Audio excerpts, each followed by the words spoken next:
Pero bueno, le doy play. Continuamos. Es decir, que en un siglo, ¿sí?, vamos a estar logrando 4,6 veces más de lo que logramos en toda la historia de la humanidad. ¿Qué es lo que sostiene toda esta magia? La libertad. Es el modelo de la libertad. Es decir, aquellos países que son más libres crecen más que el doble de aquellos que son reprimidos. Ok. Aquí volvemos un poco otra vez a los términos. ¿Libres en qué sentido? ¿No? ¿Libre es quién y el reprimido es quién? Porque Estados Unidos por haber sido un país muy libre, pero si eres negro no eres tan libre. Bueno, y no solo eso. Arabia Saudita es un país económicamente, sí, libre, de libertades individuales, estas que les gustan tanto a los libertarios, pues no es especialmente libre. Y, y luego aparte es un poco la eterna discusión esta de libertad positiva, libertad negativa, ¿no? No se refiere a que tú tengas la capacidad de la posibilidad de hacer algo, sino a la libertad de que no te cohíban a hacer algo. Que es la típica falacia que te dicen de, claro, es que vosotros queréis que todo el mundo pueda tener acceso a las cosas y para eso ya es libertad. Entonces, estar en una cárcel es ser libre, ¿no? Porque te dan de comer, te dan un sitio donde dormir, te dan ropa. Entonces, para ti eso es ser libre. Y para mí, libertad es que nadie me diga lo que no puedo hacer. Y dices, bueno, entonces, si estás caído en un hoyo y nadie te impide salir del hoyo, pero tú no puedes salir, ¿eso es ser libre? Pues, en mi opinión, no. Pero bueno, luego comenta un par de datos que claramente se está hablando de libertad económica, del Heritage, Del índice, sí, el índice de libertad económica. que bueno, tiene muchos flecos que trazar, porque claramente es un índice que no tiene por dónde cogerlo, porque valora cosas que sí que podemos entender como libertad económica o como estas medidas estrellas de los neoliberales de, de valorar que no, pues que el Estado no intervenga, no tenga mucho gasto público, pero luego hace unas trampitas de medir otras cosas que no tienen nada que ver con la libertad económica, como la corrupción, como que las instituciones sean, las estructuras sean buenas estructuras, que la policía haga bien su trabajo, que dices, ¿qué tendrá que ver eso con la libertad económica? Más bien al revés, tiene bastante que ver con el Estado y eso lo valoran positivamente, ¿no? Y te dan estos resultados de Noruega o de los países nórdicos son súper libres económicamente, cuando ves que tienen unos impuestos altísimos, cuando ves que tienen un gasto público altísimo, y sin embargo te salen países como Libia, como Bangladesh, que te dicen que no tienen casi libertad económica, cuando dices, pues si ahí los trabajadores no tienen ningún derecho, si llega una empresa y pone 40 millones, puede hacer lo que quiera en ese país porque no hay leyes. Y eso les pone muy mala nota en la libertad económica, ¿no? Claramente tiene un sesgo para dar el resultado de si tú eres un país rico, voy a decir que eres un país libre. Y si eres un país pobre, eres un país sin libertad económica. Sí, en eso se resume el mágico índice de de libertad económica de la Heritage. Y luego, yo no sé si conocéis ay, ¿cómo se llama? El Human Freedom Index Lo, y el Cato Personal Freedom, pues básicamente es como la contraparte a esto del índice de libertad económica, ¿vale? Es que la economía es libre, pero los ciudadanos pueden ser, pues eso, vivir como en una dictadura o en un país semidictatorial como Singapur, que les encanta. Y entonces es un índice que mide más como la libertad individual. Lo gracioso es que hay un artículo de Economics, no sé si lo conocéis, es un periódico económico de corte más bien keynesiano o algo así, que mezcla los dos índices, mezcla el índice de libertad económica y el índice de libertad humana. Y al mezclarlos, te da que los países que tienen un estado más grande son precisamente los estados más libres económicamente y más libres individualmente. O sea, precisamente lo contrario a lo que predican esta gente. Claro. Sí, eso, de hecho también hablas mucho de eso en un video sobre Singapur, ahora que lo mencionas. Que De es hecho, cuando el modelo liberal no funciona, se llamaba así. acabo de Cuando ver funciona, que perdón, cuando funciona. acabo de ver que sorprendentemente en el índice de libertad económica de, ¿cómo es que se llama? De la Heritage, em, Venezuela está casi que en el último lugar, solamente superado por Corea del Norte. Sí, está ahí también China en los últimos puestos.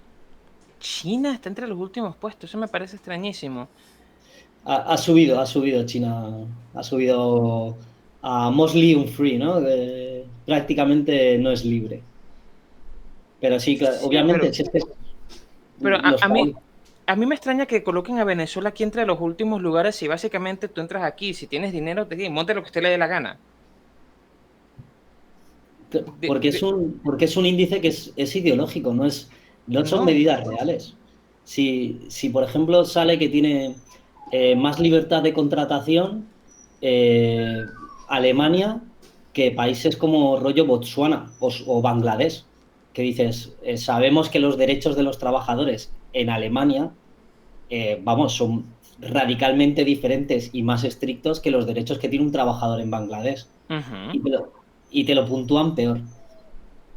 Pues bueno, o por ejemplo, Nueva Zelanda, que tiene el salario mínimo más alto del mundo, tiene más libertad de contratación que, pues eso, que Botsuana, que allí no saben lo que significa salario mínimo.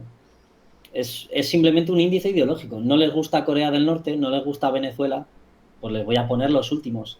¿Qué me gusta? Singapur, cualquier paraíso fiscal, pues estos van a ir arribita, lo más arribita que puedan. No, ¿y Sí. cómo haces tú cómo haces tú para meter a Corea del Norte en el último puesto si literalmente no puedes saber qué es lo que hay allí? Yo no lo contaría. Bueno, tienen para limar esos aspectos, dicen que hay muchos datos que son estimaciones, porque luego esa es otra, ¿no?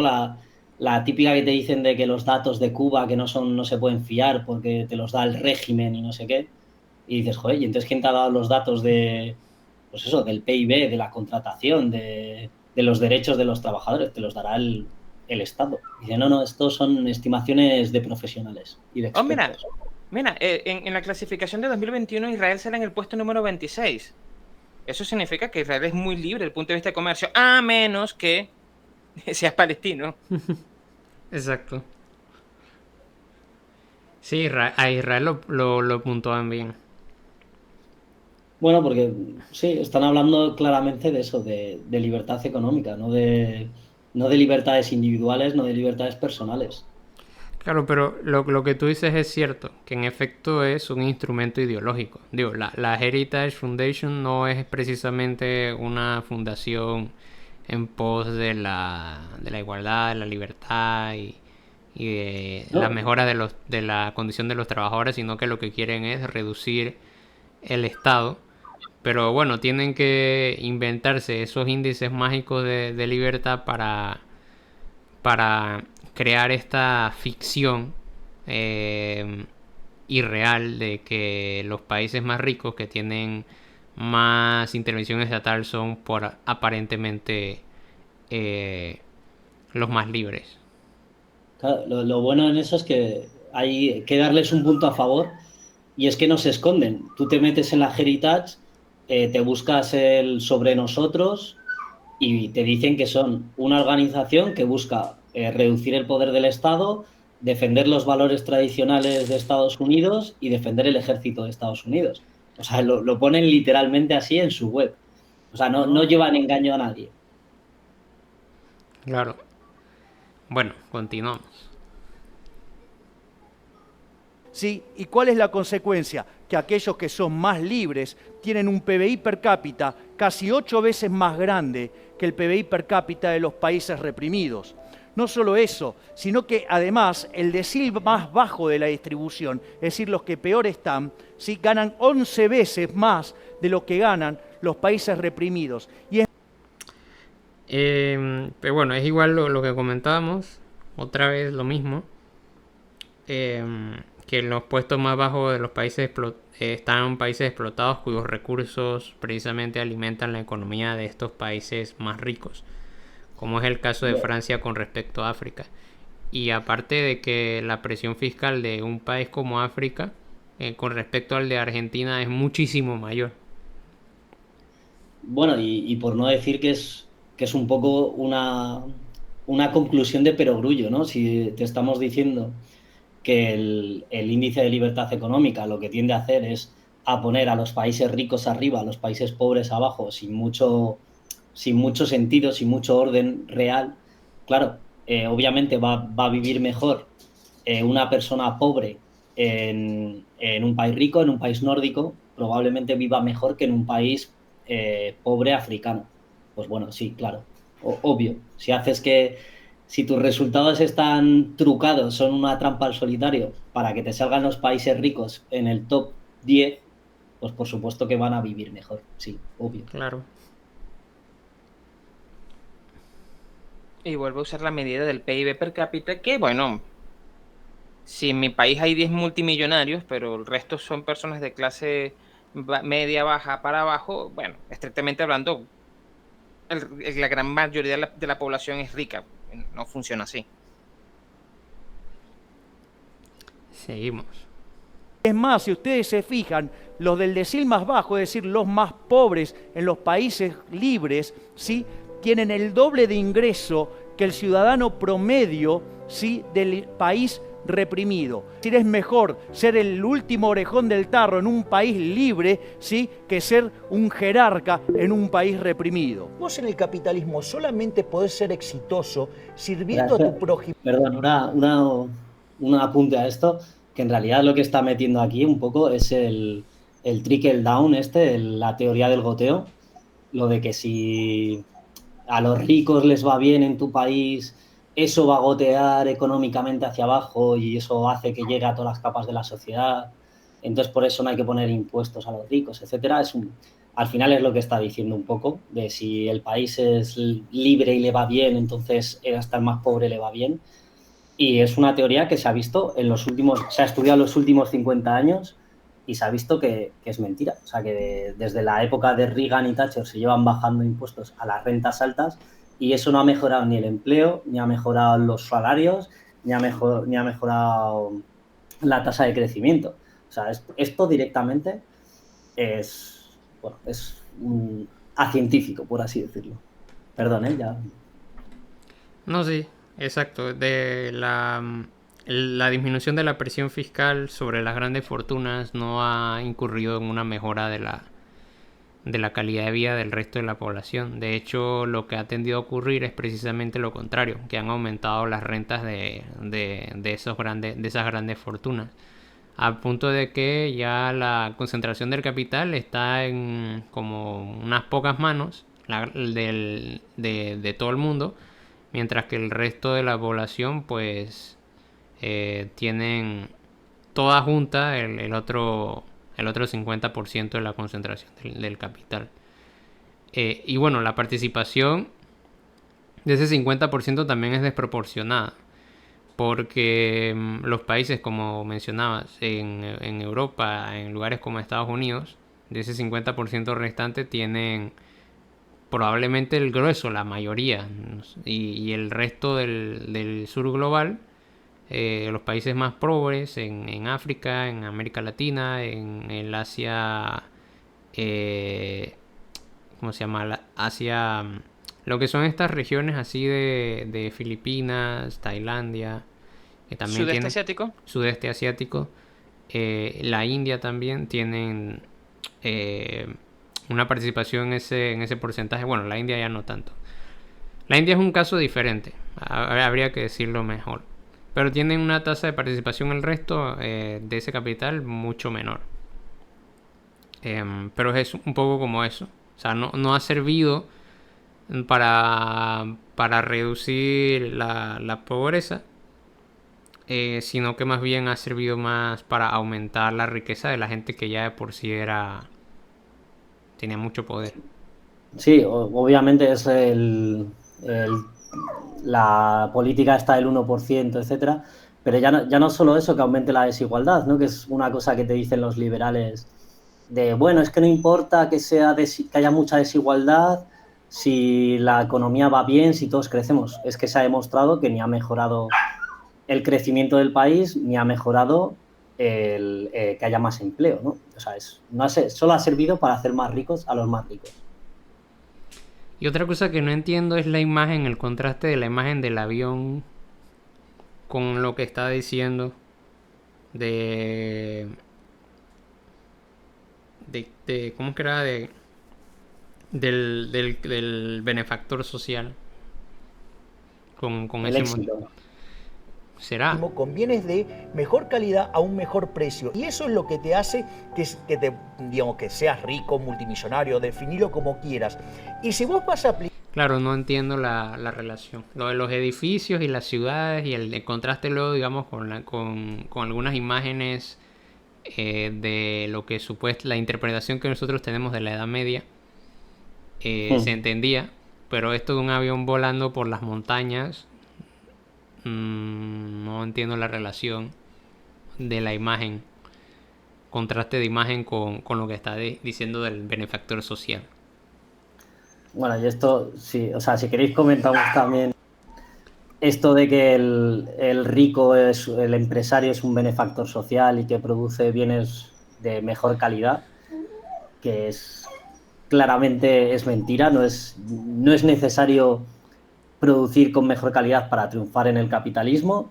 De hecho, es la manera más difícil de hacer eso. Es mucho más fácil, bueno, lo que hablo en el vídeo, ¿no? De recortar costes, hacer pues eso, una producción de peor calidad, deslocalizar tus fábricas. Es que hay mil maneras. Es que esto es directamente realismo mágico. O sea, es como solo tenemos que ver a nuestro alrededor si la gente que triunfa es porque está haciendo unos productos mega novedosos que están cambiando la sociedad, que sin duda ha habido productos que han cambiado la sociedad, pero generalmente suelen venir más de investigación de la parte estatal.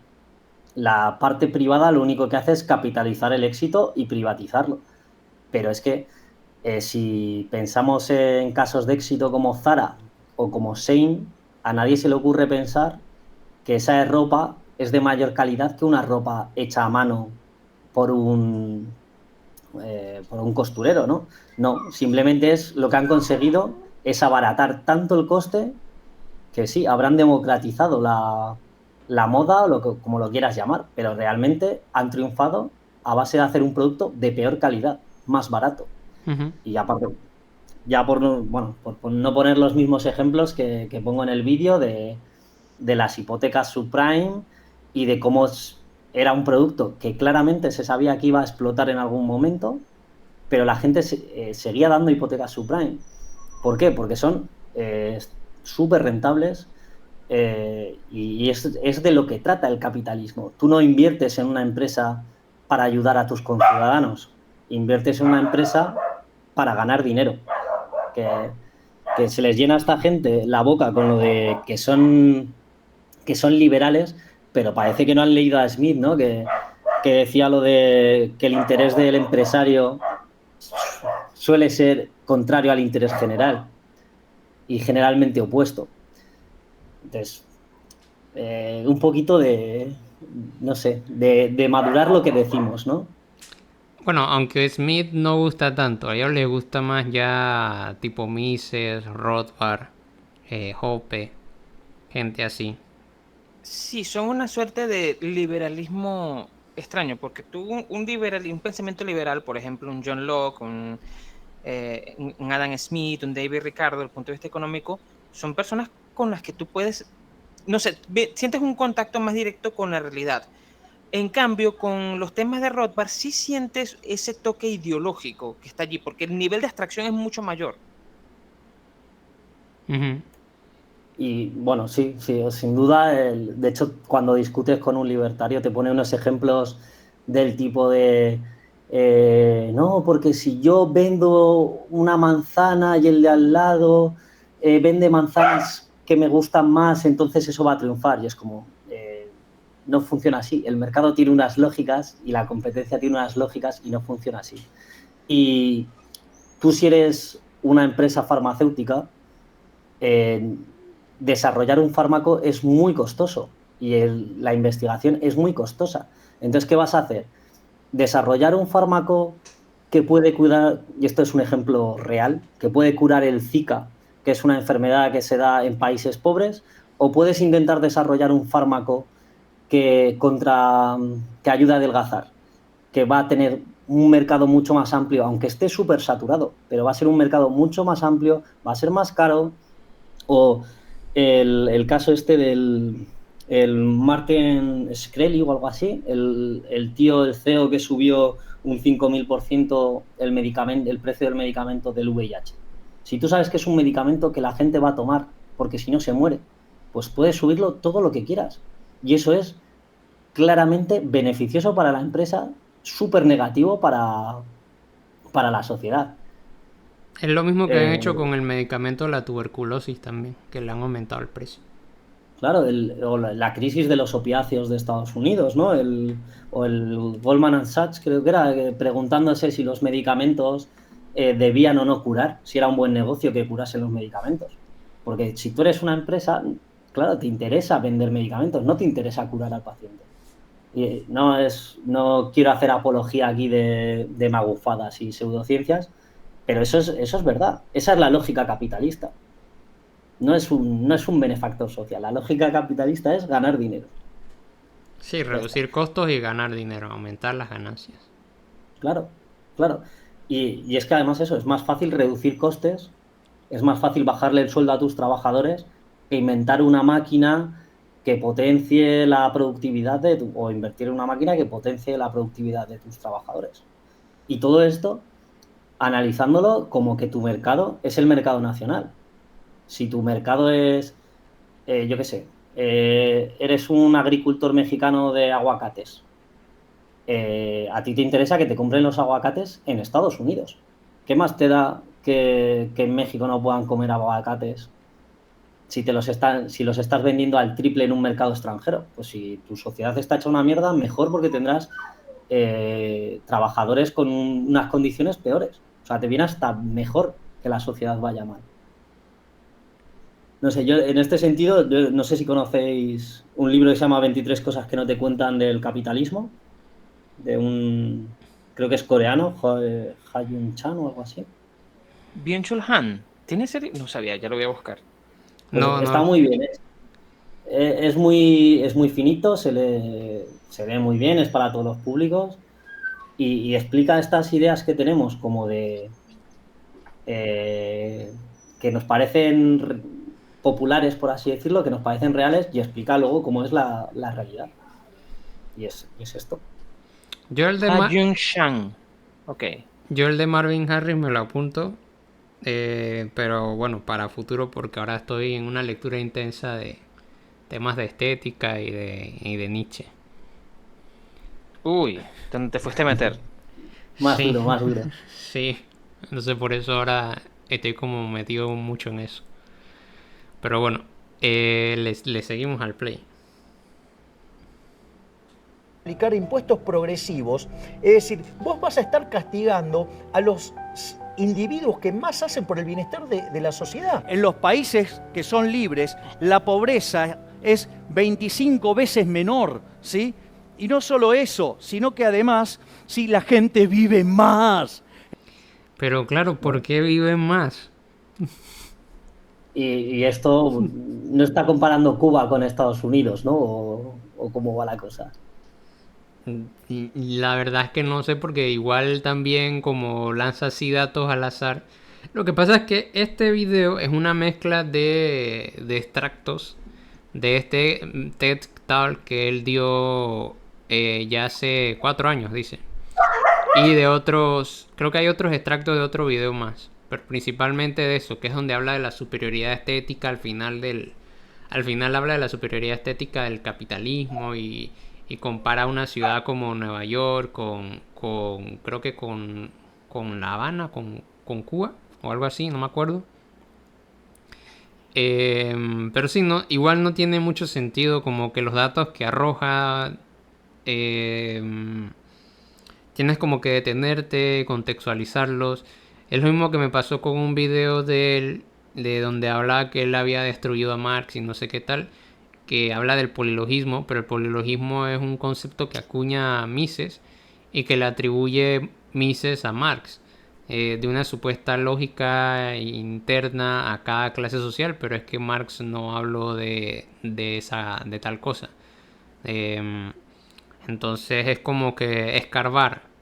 Con mi ley hay que ser como una especie como de arqueólogo. Hay que escarbar. Porque igual te vas a encontrar con que o descontextualiza o dice una cuestión que no concuerda con lo que intenta criticar o utiliza los datos, interpreta los datos de una manera que le sirvan para validar su narrativa. Me gusta que utilice una música estilo Max Richter, Ludovico Einaudi, así, que te recuerda a una banda sonora de una película. Sí, es que todas las imágenes son y la música es como para generar esa sensación así de wow, qué increíble lo que está diciendo este cuento, esta maravillosa historia de cómo el capitalismo ha reducido la pobreza. Que no es un Sí, cuento de él, parece. No, parece video de coach motivacional. que no es un cuento de él, que es un cuento de la Fundación Bill Gates, que es un cuento de la Fundación Heritage, que es un cuento, bueno, lo mencionas tú también a él de Pinker, de este filósofo estadounidense también, que tiene un libro como de 500 páginas hablando de lo maravilloso que es el capitalismo, etcétera. Y cosas así. Entonces él realmente está apañándose en un discurso ya creado, un discurso que ya tiene un buen tiempo, pero lo ha vuelto a popularizar, pues, a su manera.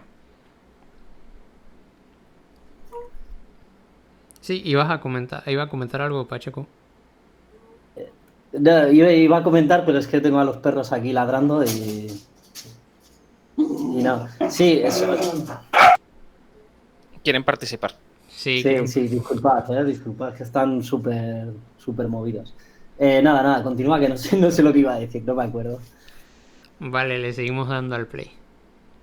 Entonces, digamos, ¿de qué se sostiene toda esta lógica virtuosa? Son 5 instituciones, las 5 instituciones del capitalismo. Y estas van combinadas, por ejemplo, la propiedad privada con los mercados libres. Es decir, ustedes no pueden hacer transacciones voluntarias si no son dueños de los bienes que están transando. Y como consecuencia, es muy importante que no haya intervención del Estado, porque cuando supongan ustedes, sí, podrían ser dueños nominalmente de algo, pero el Estado le dice cómo usarlo, cómo disponer de ello, a qué precios, eso ya dejaría, sí, de ser libre. Por lo tanto, los precios no estarían cumpliendo la función que tendrían que cumplir, porque no tendrían sentido. Entonces, bueno, muchas cosas. Primero, lo de las instituciones del capitalismo, la propiedad privada y los mercados libres. Si ha estado utilizando, y en efecto parece ser que eso es lo que ha utilizado, que es el índice de libertad económica, pues, y que ahora rechaza también la intervención estatal, pues los países que él dice que son más libres son precisamente los más, que ya lo hemos dicho, son los que más intervienen estatalmente, son los que tienen mayores regulaciones. Y luego es que ellos también, eso lo decía Mises en la acción humana, ellos tienen una concepción de la acción voluntaria bien particular. Una acción voluntaria que ha sido desprovista de una serie de... O sea, le han sacado una serie de factores de diferente índole que le permite luego a decir en un debate con un señor, ahora no recuerdo el nombre de él, en un debate que se hizo bien conocido en la televisión argentina y que luego se popularizó fuera de Argentina, en donde él decía, Milei básicamente decía que si una persona quiere vender su brazo, pues que no hay problema con eso porque eso es un acto voluntario. Claro, entonces como ellos ven solamente como coactivo lo que haga o lo que imponga el Estado, cualquier otro tipo de coacción, que era incluso algo de lo que hablamos en el primer episodio de la Comuna del Samán, cualquier otro tipo de coacción no lo adoptan como parte de la fórmula. Por lo cual ocurre entonces que ellos no toman en consideración ese tipo de factores a la hora de hacer su evaluación.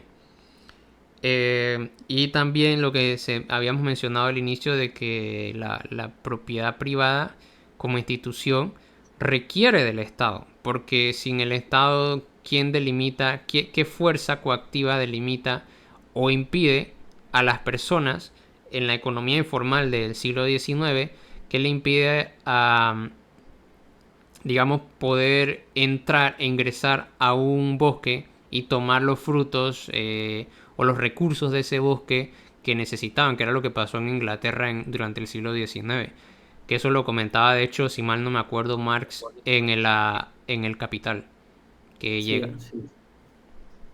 No, y aparte mezcla un poco, dice que el Estado no debe intervenir en los mercados, pero luego habla del precio. Entiendo que lo que quiere decir es que no debe intervenir en los precios, porque entiendo que, o sea, que la intervención del Estado, lo que tú dices, para asegurar la propiedad privada o para mantener estos mercados, entiendo que eso ahí sí que debe intervenir. Entiendo que el mercado vale, se regulará solo, pero por ejemplo, las leyes que mantienen los contratos privados, esos los valorará con un Estado, ¿no? Los dará la legalidad ese Estado, o las normas, por ejemplo, de libre competencia, ¿no? Para que no se formen monopolios, aunque sean monopolios naturales, porque luego te van a decir que en un mercado libre no existen los monopolios, pero hay monopolios naturales. Ahí deberá haber un mínimo uso del Estado, ¿no? Es que mezcla un poco el precio con el Estado, o para asegurar que la información que dan los mercados es lo más igualitaria posible, ¿no? Que todos tenemos acceso a la información de un producto, a la información pues de qué contiene, ¿no? Eso tiene que ser regulado estatalmente, les guste a ellos o no. Es que es un poco incoherente, me parece a mí. Sí, es la cuestión de, ok, no puede haber una regulación fuerte del Estado a no ser que sean, no sé, en defensa del libre mercado. Ok, pero dime tú, ¿puede o no puede establecerse una sociedad basada en propiedad privada sin una intromisión violenta de parte del Estado? Digo, tal como se ha configurado o como ellos entienden a la propiedad privada, pues es difícil. Es difícil que no, porque los experimentos que han hecho, de hecho el experimento este reciente, el de Liberland, los invadió, creo que fue Croacia o algo así. Creo. Invadió entre comillas. Sí, entre comillas, pues Me fueron imagino que fue a colocar orden en un sitio donde estaban un montón de personas fuera de regulación, aparentemente. sí, que estaban como entre la frontera entre Croacia y Serbia, algo así por ahí. Si es que, claro, el problema es que todas estas teorías liberales, bueno, neoliberales, se chocan con la realidad. Claro, es maravilloso esto que te dicen, no, la propiedad privada se va a defender porque las armas son legales y entonces cada uno va a defender su propiedad privada. Es ridículo. Es ridículo pensar eso, que tú vas a defender tu propiedad privada ante un tío como Jeff Bezos que venga con su ejército privado, ¿no? Es un poco naif, me parece a mí. Sí, y Pero además, aparte... No, continúo. perdón. No, perdón. Ah, no, solamente iba a decir, comentando lo que mencionabas, que cuando se les acaben las balas, ¿a dónde van a ir a comprarlas? Claro, claro. Joder, o eso, se van a reenfrentar Liberland contra un ejército formado. Bueno, es ridículo. Continuamos. Entonces, digamos, es muy importante la propiedad privada para que sean ustedes los que intercambian lo que está en juego, ¿sí? Y que lo hagan libremente. ¿Por qué? Porque eso va a registrar un precio y eso va a ser una señal que se va a transmitir al sistema y el resto de los agentes de la economía se van a coordinar respecto a ese precio. Y ahí viene la tercera institución del capitalismo, que es la competencia. Es decir, que haya libre entrada y salida. ¿Para qué? Para que los recursos se puedan reasignar entre aquellos sectores donde el precio señala que ahí hay escasez y que hay problemas por resolver, ¿sí? Y como si todo esto fuera... Lo de la escasez. Bueno, hay lugares, por ejemplo, vamos a decir, desérticos, que tienen escasez de agua o escasez de recurso hídrico en general. Y no precisamente porque haya escasez de ese recurso, eso quiere decir que allí van a ser asignados por el tema del libre mercado y la propiedad privada y demás, los recursos que se necesitan en esos lugares. Sino que más bien lo que va a tender, lo más probable que va a tender es que van a los recursos, que era también lo que mencionabas con el tema de los medicamentos. Los recursos van a tender a donde se puedan obtener las mayores ganancias y los costos más bajos, produciendo cualquier otra cosa. A lo mejor llega antes la Coca-Cola, llegan las botellas de Coca-Cola que las botellas de agua o el acceso a recursos hídricos. Claro, es que de nuevo ponen eso, el foco en un punto que no es. Los empresarios no buscan la escasez, no buscan la escasez para invertir, buscan el mercado que sea beneficioso. A mí no me interesa, lo que tú dices, poner una tienda de agua en mitad del desierto si no voy a vender botellas de agua en mitad del desierto. No tiene sentido. Hay un... Perdón, ya acabo. Volvemos un poco al ejemplo del Zika y de los adelgazantes. Pero también basar todo en el input del precio, en el input del beneficio, está dejando de lado otras. O sea, la crisis climática que decíamos, si es muy beneficioso... Se te cortó ahí un poco el audio. ¿Qué era lo que habías dicho? Que al centrarnos en un sistema que se basa solo en el input del precio, en el input del beneficio, al final dejamos de lado un montón de variables que el mercado no tiene en cuenta. El Milei, por ejemplo, decía en otra entrevista que ¿cuál es el problema de que una empresa tire residuos al río? Pues claramente estás creando un problema de desabastecimiento de agua, de contaminación, de eliminación de la flora y de la fauna, y simplemente es que el mercado no tiene en cuenta esos aspectos que se quedan fuera del beneficio y del input del precio, que a nivel social nos interesaría, ¿no? Nos interesaría mantener. Perdón, era solo eso. Ok, no, yo lo que iba a comentar también es que eso es un debate bastante viejo acerca de si realmente el mercado es capaz o no de satisfacer las necesidades de forma efectiva, sobre todo si el mercado está orientado en términos de la ganancia. No necesariamente entra en un debate de la izquierda contra la derecha. La parte más importante de ese debate, pasando por un lado a Carlos Marx y toda esa gente, fue el planteamiento que se encontraba entre la ley de Say y la propuesta de Keynes. La ley de Say en economía, que era el fundamento del pensamiento liberal, era básicamente que cualquier oferta generaba su demanda. Así como sabemos que una demanda en el mercado, en teoría, por supuesto, genera una oferta, alguien dispuesto, supuestamente, a cubrir esa demanda, dependiendo de qué tan importante sea la demanda para el mercado.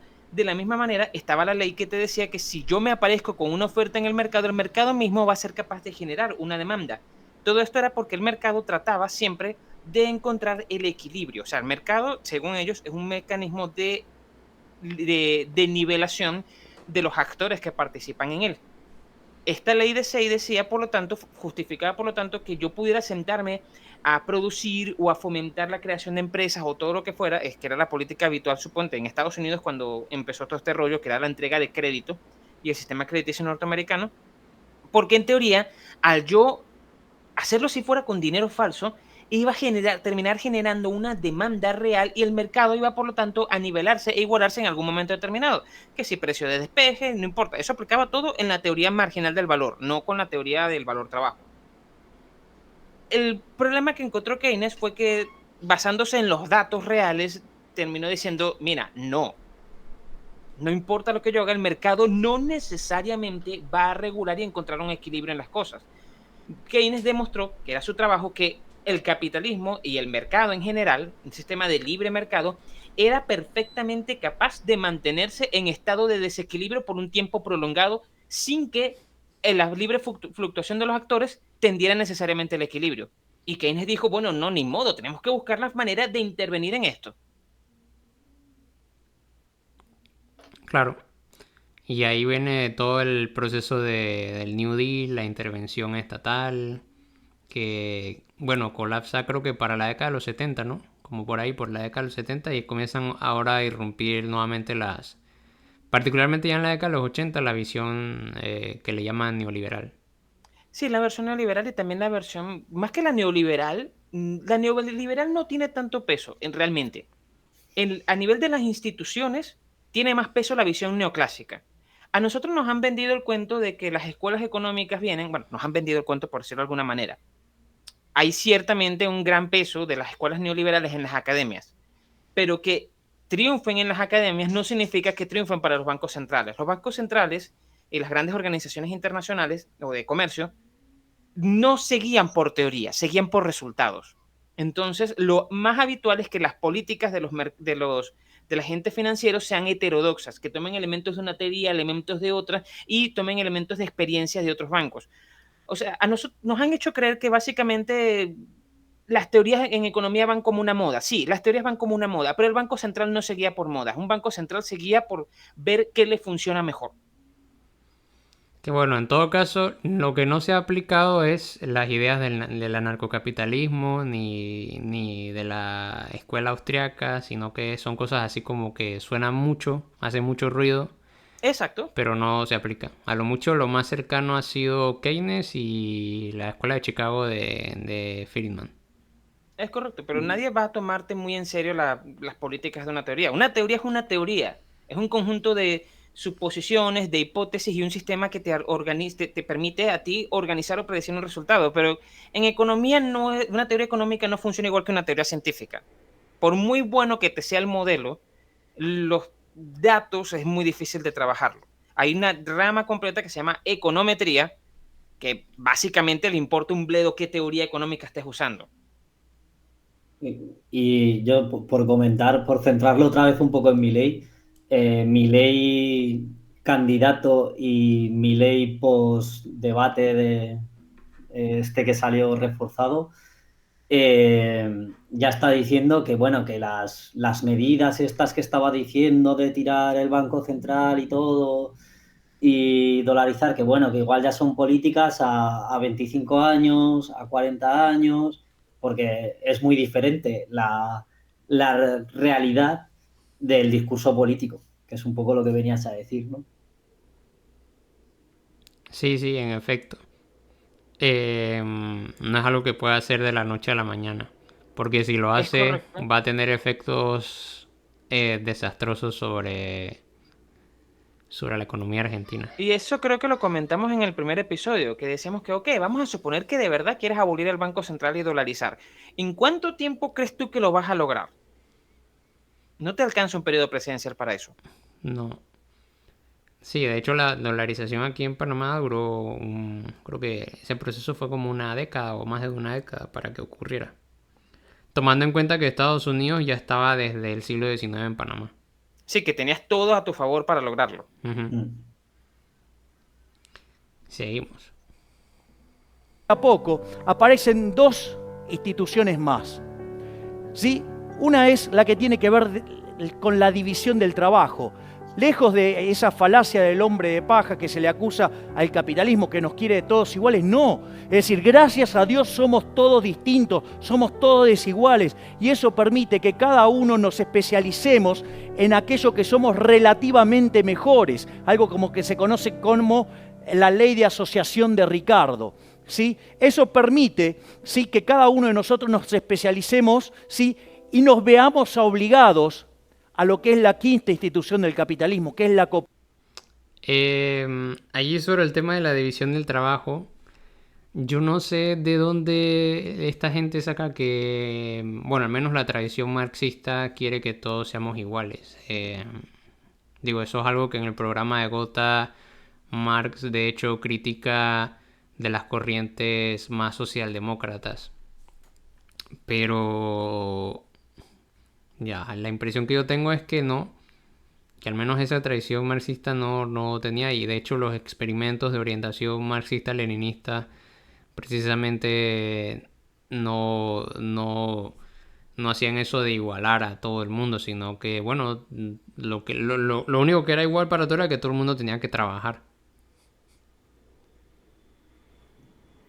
Sí, bueno, es una falacia, pero luego además esta oda a la especialización, a la división del trabajo, en realidad no es que el sistema capitalista busque explotar los mejores recursos que pueda dar. No, va a explotar lo que sea, de nuevo, lo que sea rentable.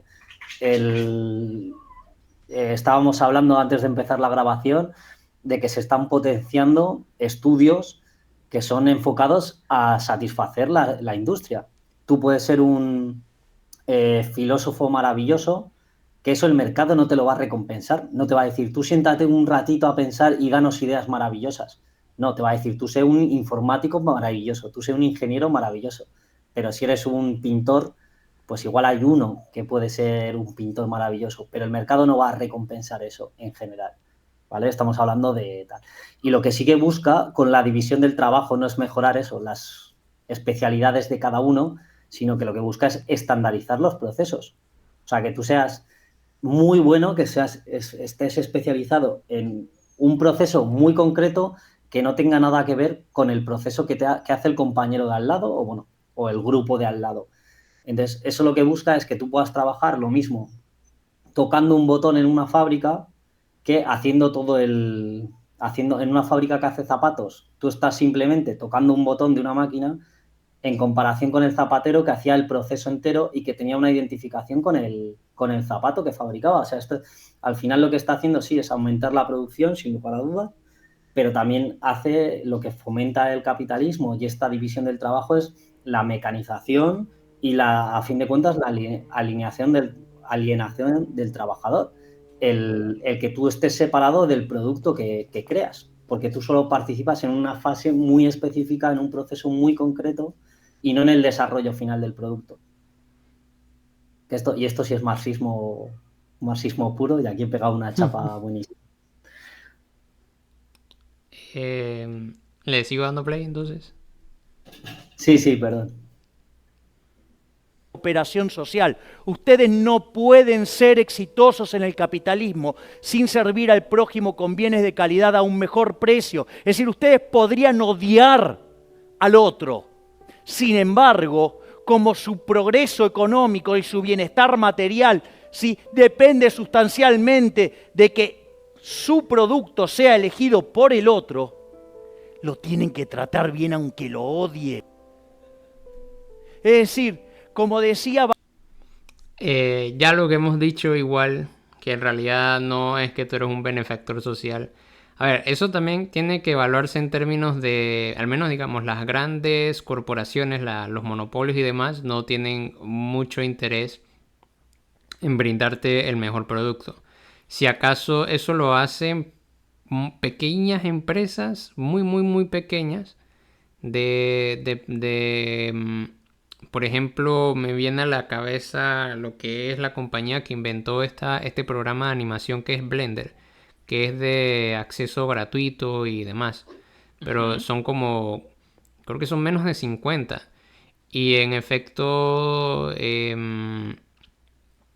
no están motivados por, al menos según lo último que supe de ellos, la motivación no es exactamente el mayor incremento de las ganancias ni nada, sino que crear como una plataforma, al menos inicialmente pues, que servía como para compartir creaciones de la comunidad de creadores de animadores.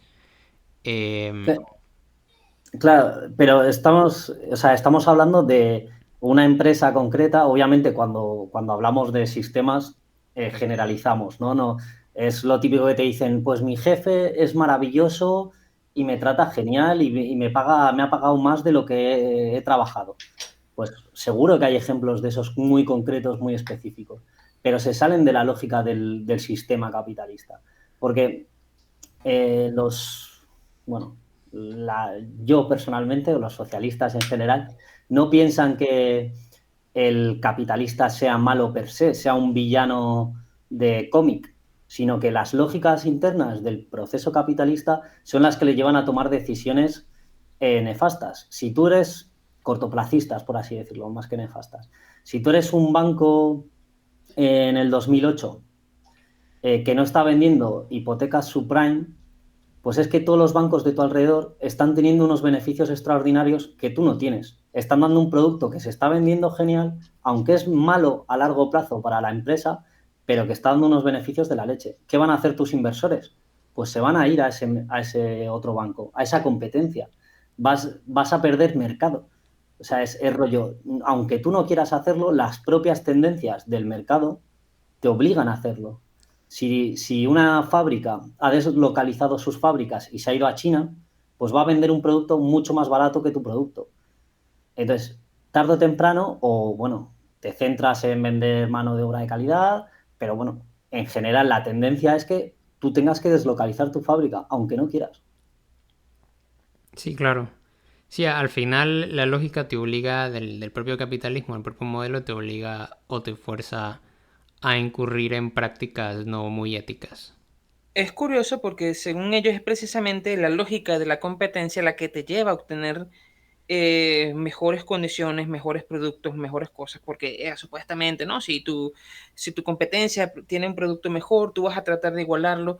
No, pero el criterio de la competencia no es si tu competidor es mejor. El criterio de la competencia es si a él le cuesta menos.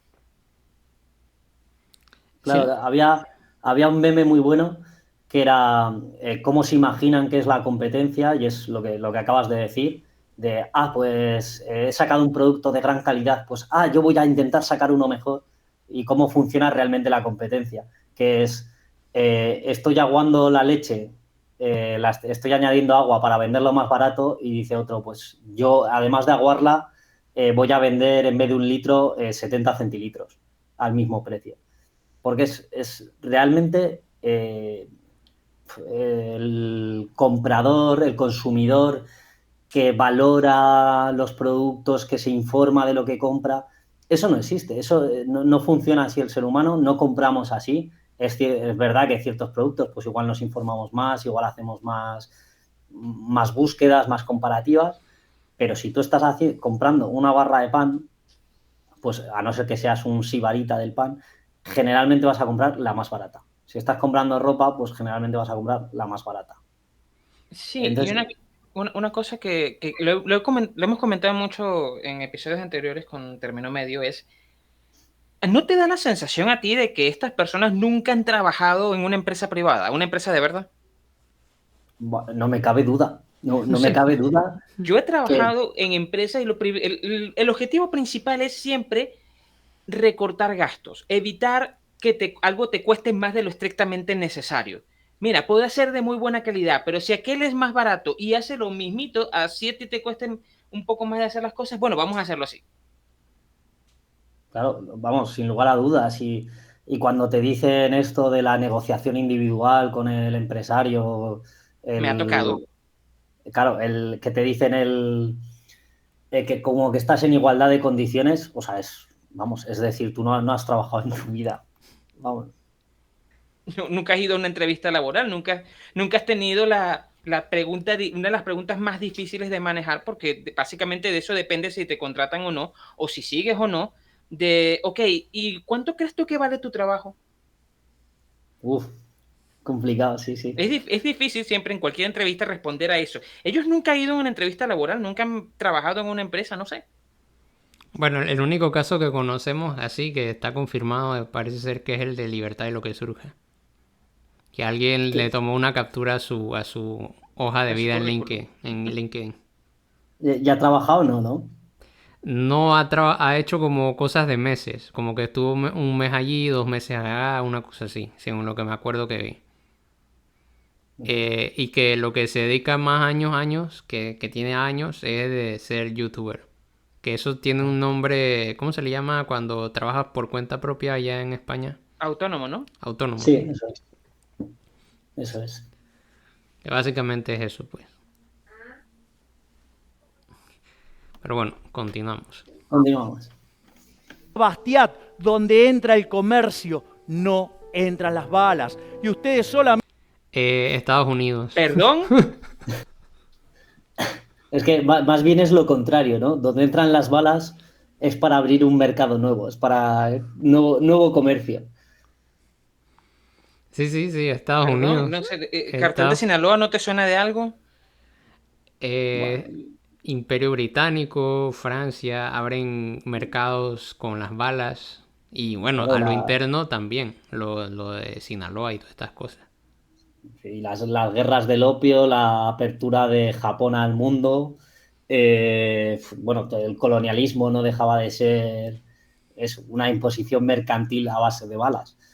Bueno, esto simplemente es ridículo. Hay una película de Tom Cruise que se llama El último samurái, donde literalmente hay una sociedad entera, los últimos samuráis, que no eran que sean las maravillas del mundo, pero que se negaban a la apertura económica y al comercio con Oriente. Y bueno, básicamente se van a abrir porque sí o porque no, pero por las buenas o por las malas, pero se abren. Claro. O incluso también las de ya de ciencia ficción, que son, por ejemplo, bueno, eso es ficción también, pero esto es ciencia ficción, que son las de Avatar, ¿no? Al menos la primera, la segunda no, ni me Ah, ha sí. interesado por verla. Pero básicamente es el capitalismo llegando a otro planeta para extraer los recursos minerales y de otra naturaleza de ese planeta y acabar Sí, con la población de allí.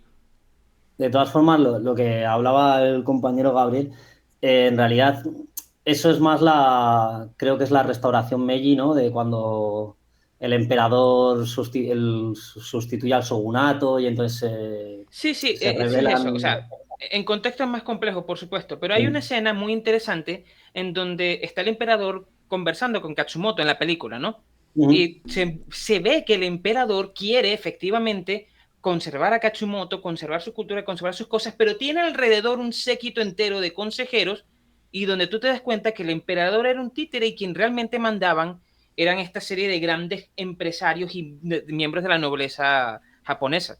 sí, pero de hecho la caída del shogunato es lo del Bakumatsu, que es literalmente la armada americana llegando a Japón y diciendo o comerciáis con nosotros o os arrasamos.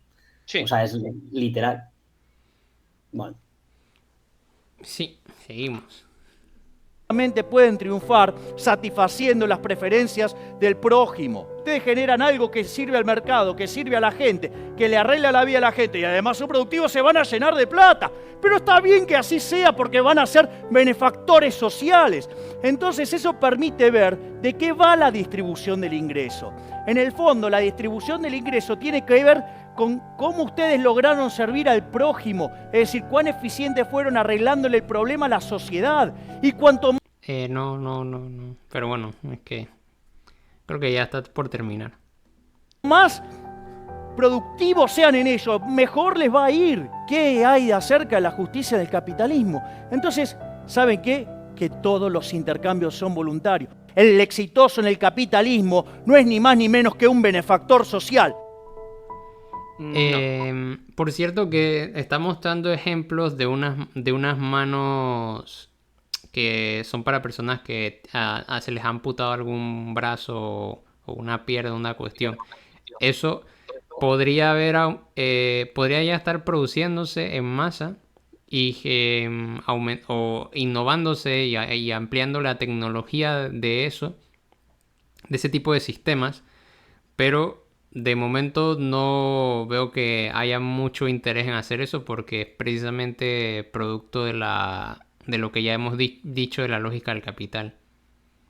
Yo, yo solo quiero remarcar, o sea, para no repetir otra vez, porque al final está haciendo como un pensamiento un poco reiterativo, pero por no repetirme, me hace mucha gracia esto que dice que el nivel de ingresos que tienes depende de lo útil que has sido a la sociedad, porque el empresario es un benefactor social, bla, bla, bla.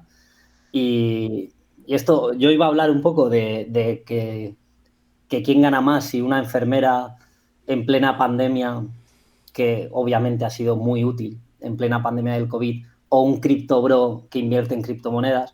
Pero es que justo estaba esperando 5 minutos antes de ponernos a charlar y he visto al Rupert Bregman. ¿Os suena? El chico este que en el foro de Davos les dijo que estaban hablando de la pobreza, Sí, que sí. lo que había que hablar era de impuestos. Pues justo una entrevista que le estaban haciendo y habla que a principios del siglo XIX, creo, hubo una huelga de basureros en Estados Unidos que duró 4 días. A los 4 días se dieron cuenta que no podían vivir sin recogida de basuras, porque se había declarado eh, una, pues, una crisis sanitaria, ¿no? Estaban las ratas por la ciudad, estaba todo lleno de basura. A los 4 días.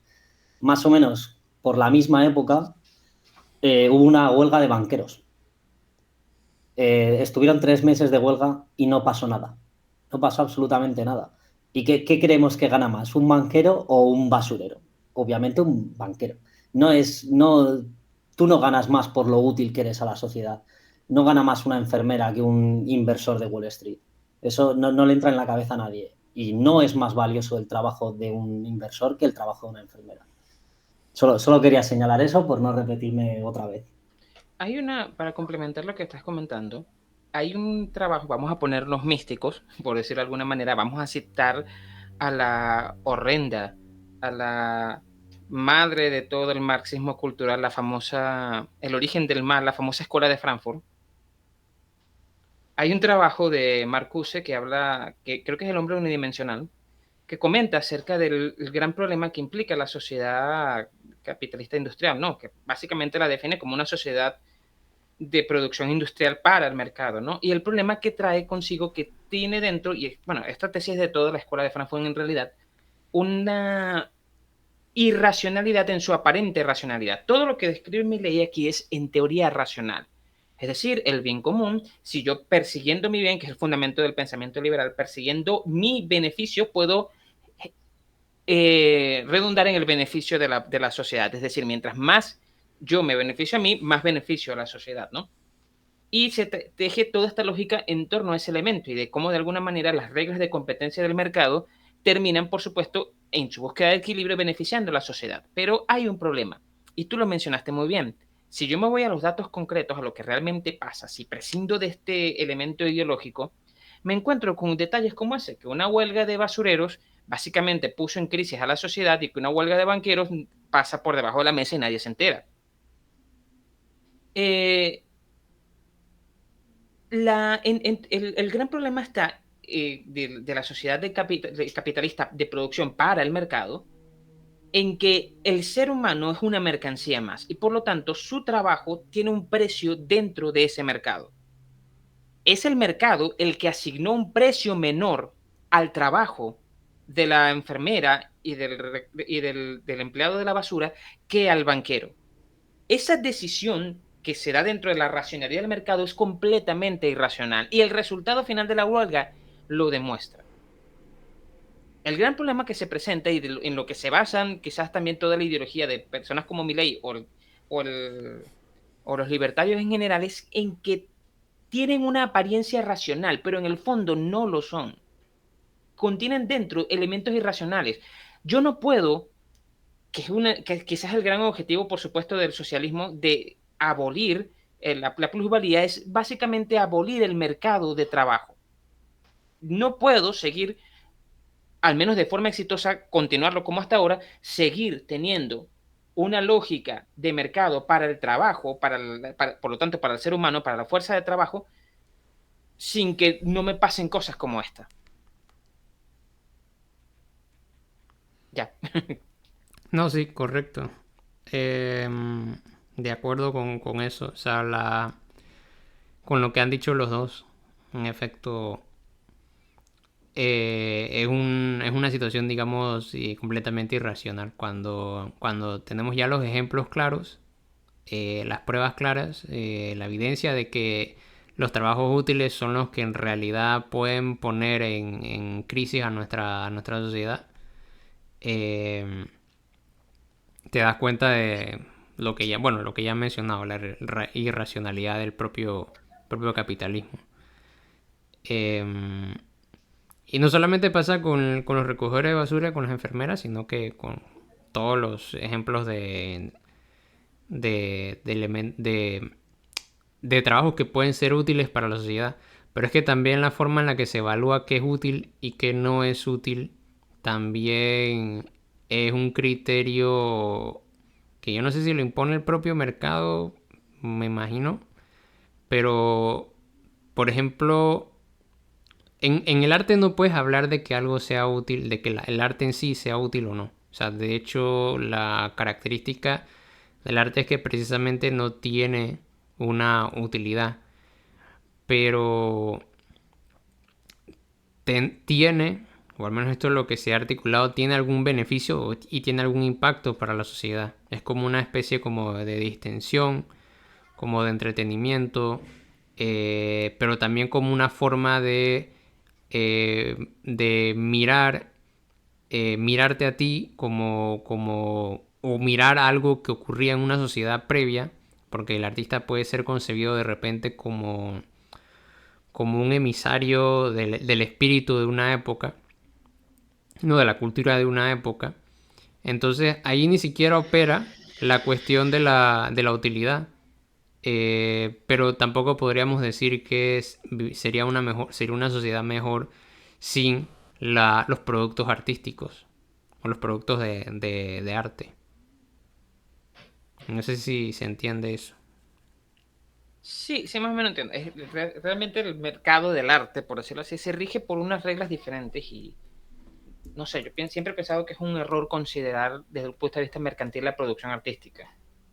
Bueno, yo creo que es que igual es una discusión muy larga para después de las 2 horas que llevamos hablando, pero 2 horas, wow. creo que hay 2 niveles, ¿no? El arte y el mercado del arte. Yo creo que funcionan que es un poco lo que hablaba el compañero Término Medio, que funcionan a niveles distintos. El arte puede ser extremadamente positivo para la sociedad y puede carecer de valor mercantil, y luego está el mercado del arte, pueden ser creaciones que carecen de cualquier valor artístico o no, o pueden tenerlo, y que se valoran económicamente con cifras astronómicas, ¿no?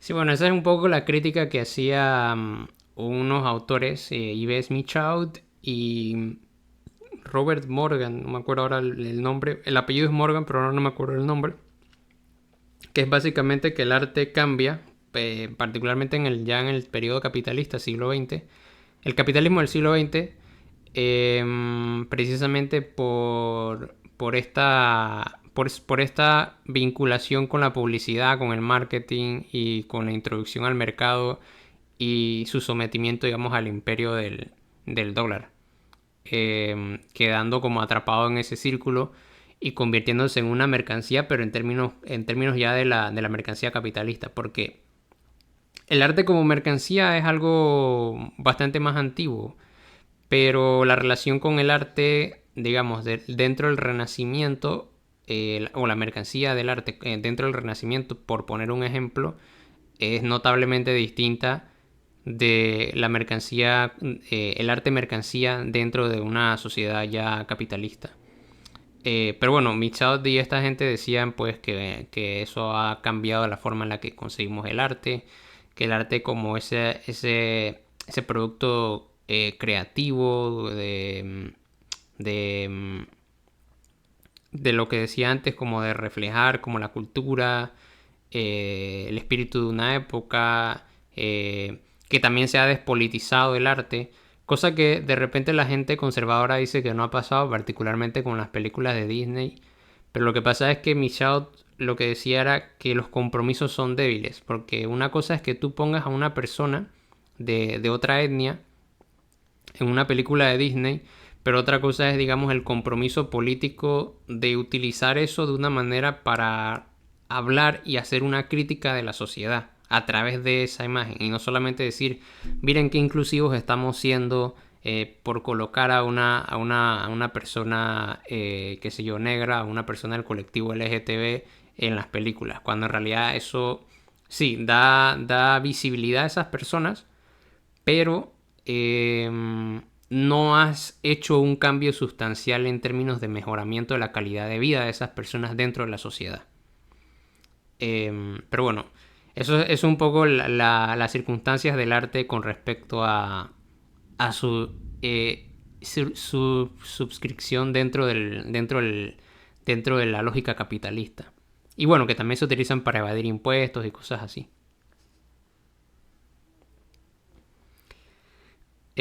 Bueno, no sé si hay algún comentario más. No, yo, vamos, no te pongo ni un pero, solo una nota final a pie de página. Os invito a que busquéis un poco cómo la CIA financió todo el arte moderno americano, en concreto a Jason Pollock, etcétera, para resaltar los valores del libre mercado y de la libertad individual, etcétera, porque es una historia súper curiosa. Solo eso. Vale, lo vamos a buscar, lo vamos a tomar en cuenta. Bueno, creo que y tenía la intención de ver otro video, de que viéramos otro video de donde Milei explica el socialismo, pero lo vamos a dejar para otro momento porque ya son 2 horas. De hecho, como son 2 horas, este video se va a dividir en dos capítulos. Pero bueno, sí, por ahí te estaremos avisando cuando lo subimos. Y bueno, muchas gracias pues por tu participación, por haber aceptado esta invitación. Y no sé si quieres decir algunas palabras y también luego Gabriel. O no sé, ¿quién quiere comentar algo?